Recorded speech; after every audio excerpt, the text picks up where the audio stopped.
Hello everyone and welcome back to the Great Book of Grudges. My name is Nathan, and the most surprising reveal of Adepticon yesterday, well, in the most biased sense because it's me, was the Old World reveal. Yep, a massive amount of stuff was actually shown off, which is really surprising considering that in a lot of other reveal events, they've just shown off one character or something. But yeah, surprise, surprise, the Dwarfs are the next faction for Warhammer The Old World. This is something that we were really not too surprised about considering that the dice leaked a few months ago. But yeah, we've got a lot of returning stuff which was from the classic range that everyone was already used to, a lot of stuff from freaking 6th edition, which I was really surprised about, and even some bigger surprises alongside some new miniatures. So what we're going to do now is talk about it because, yes, right? Like, oh my god, I am actually really surprised that so much was shown off. Alright, we're going to start off with the Battalion Box, and remember that this is a core box, which means it's going to be in rotation for quite some time, pretty much until the end of the first edition, if we get multiple editions, obviously. And this contains 66 miniatures. 32 Dwarf Warriors, which you can have as either hand weapon and shield, or if you want, with great weapons, which both are viable options. 32 ranged units too, so this means that you can add them as either Quarrelers or Thunderers, or mix and match if you want two separate units. And finally, 2 Gyrocopters, which can also be Gyro Bombers. Overall, this is honestly fairly good. Going with the basic point values without adding any runes or any command units, this takes you up to 731 points more or less. You can actually get more of that when you start adding in banner bearers and the rest, but yeah, that is your core restriction. That also gives you a special or 2 special units and 1 rare or 2 rare units, right? You can decide what you do with your flyers, but overall this is a fantastic start kit. We don't know the price of those just yet, but I imagine it's going to be very similar to the Orc price for the battalion, which will be revealed, I believe, this coming Saturday. So yeah, unless it's already leaked already and someone already knows. There is a arcane journal for the dwarfs also. This is no surprise here. So yeah, it's going to be a 48-page booklet, really, which is going to give you 2 different types of army roster comparisons, some extra items, units, all the usual things. Yeah, I'm pretty happy about this. And 2 special characters, which apparently we'll remember. The first one we already know is Unram. We're going to talk about his new model in just a second. I imagine the next one is going to be Fulgrim. I mean, it just kind of makes sense, as Fulgrim is not High King just yet. But I do believe, and correct me if I'm wrong, that we've likely already seen Fulgrim's old miniature in some promo art before, which is for the throne, and there is no other unit that uses a throne. So this is really cool. We've got a new box, which is going to be for 2 dwarf characters at the exact same time, and this is going to follow in the same line as the standard bearer and, well, the 2 different standard bearers for the Bretonnians, where you've got 1 mounted and 1 on foot. Here, we've got the Shieldbearers, the brand new ones, which is super cool. That means that they're on a 50 by 50 base now with 3 Shieldbearers. The model looks fantastic, and we've got a brand new character. He's another generic lord. It's actually confirmed that this kit is also in plastic, which is fantastic because the Shieldbearers, you know, would be a bit difficult to paint if they were resin and so on. And I mean, resin isn't too bad nowadays, but you know, when it comes for something this complicated, where you've got 4 miniatures in 1 box and so on, well, 1 actual base, it just makes it easier. Super happy about this. Hopefully there's a lot of customization here, especially if it's a plastic kit. But so far, so good. Perhaps my favorite reveal is this lad over here. He is in Forge World resin, but it's a Thane with a handgun. He looks absolutely incredible. I'm so happy about this, mainly because I really wanted to play around with more ranged armies and so on. I'm really enjoying Dwarf range.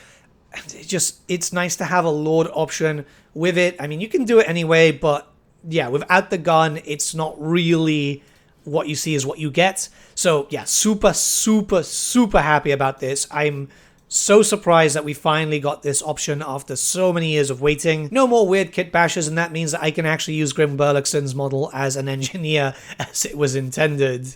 Unram Ironfist is back with a brand new miniature, and he looks freaking immense. I mean, just look at him. I was so surprised. I was expecting the old miniature coming back because obviously that's been the big key theme with Warhammer The Old World at the moment. It's a lot of old and not a lot of new, but it's good to see a character getting a very, very, very nice update. And it was obviously quite surprising because Cetra didn't get an update and neither did Apophis. But yeah, this is definitely leading towards the fact that we're likely going to have a Army of Infamy focused around Karak Kedrin, which I'm all here for. I've got a bunch of stuff that I need to sort out, like my other Slayers and so on. But now I'm a bit more incentivized to start painting them up. A bunch of old miniatures are coming back, so we've already seen that the Thunderers and the Quarrelers are back, and so was the Dwarf Warriors, but also the Longbeards, the Hammerers, basically everything that is actually still available, including the Rune Lord for Age of Sigmar.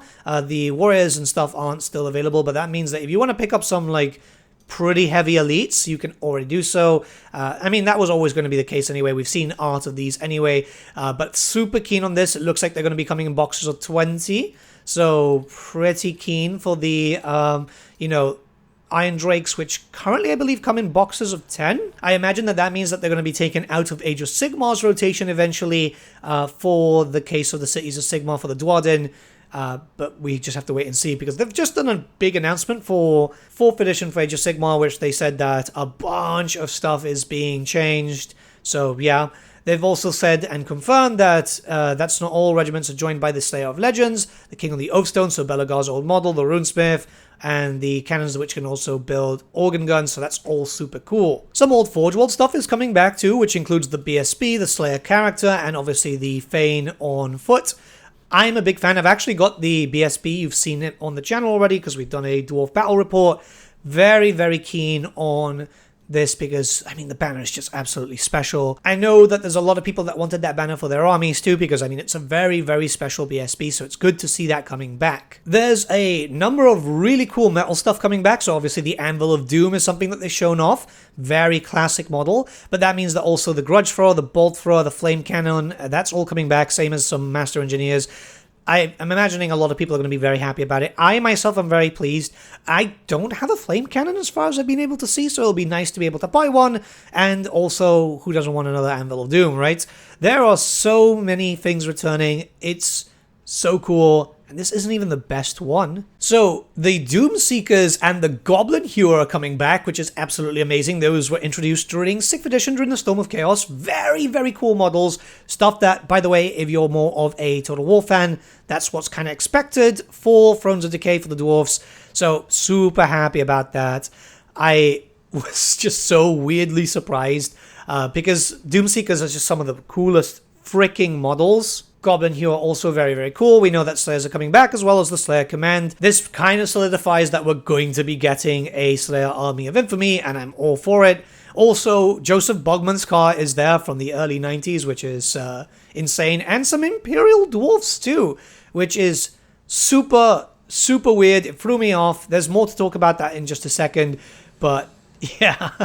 And we've got a Regiment of Renown. This is coming made to order, which I don't like the idea of made to order.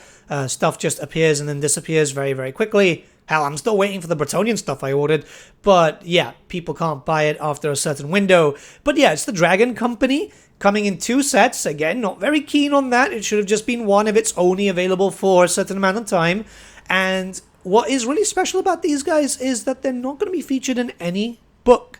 What's happening is that they will have their rules in a box, which makes sense, I guess, for stuff that doesn't really fit into one army or not. They're going to be there for the Dwarfs, and they're also going to be there for the Empire. Their rules are going to be in the box. Yeah, it's interesting. I really do hope that in the future we'll just see a Dogs of War army book and that's it, because it just makes sense. But yeah, so far so good. On top of that, obviously some further stuff is coming out, but they said it's further into the future. More made-to-order stuff, which includes Metal Lords, Metal Runesmiths, Dragon, Metal Dragon, and Demon Slayers, which means that we're likely going to start seeing some plastic ones appear. And the Metal Dwarf Queen, Thane Lord, Standard Bearer in resin. So there's a bunch of stuff that's going to be coming out. It's a shame that this is further down the line, but it makes sense to do like separate orders and separate made-to orders. We've already had one for the Tomb Kings and the Bretonnians. I imagine that there will be more in the future alongside probably the Orcs. I'm pretty keen on this. I'm a big fan of the Dwarfs, so you guys know that I've got a fairly large force of them up and running, and I still need to get a bunch more sorted. But yeah, this is really, really good. I imagine the release is going to happen, 11 weeks or so time. I think that's been the difference between the release of the Old World and then the announce of the Orcs. So yeah, 13 weeks instead. That's not too bad. Like, things are getting really, really quick. If they're already announcing the Dwarfs, it's because they're getting the stuff ready, right? And that means that we're going to be getting a lot of rapid-fire releases this year, it seems like. That's both great and bad for me. So far, I've completed 7 of my armies, and it's not even complete, just enough to be able to play with a tabletop and have some fixes here and there. There are so many things coming out, my god. I'm really happy because obviously at the end of the day, you know, this is still the glorious return of Warhammer Fantasy. And it definitely feels like it. I'm really happy with everything that's been released. It's really good. I'm enjoying the edition at least. I'm playing a game a week more or less. And the battle reports will start up soon. I just needed a bit of a break. I was feeling kind of burnt out with like no news from Total War for a while and so on. But yeah, this is feeling good. I can't wait to see more. We already know that Games Workshop have a lot more plans, so yeah, let's hope for the best. Let me know what you guys think, and I'll see you all again very, very soon. Have a good day, guys.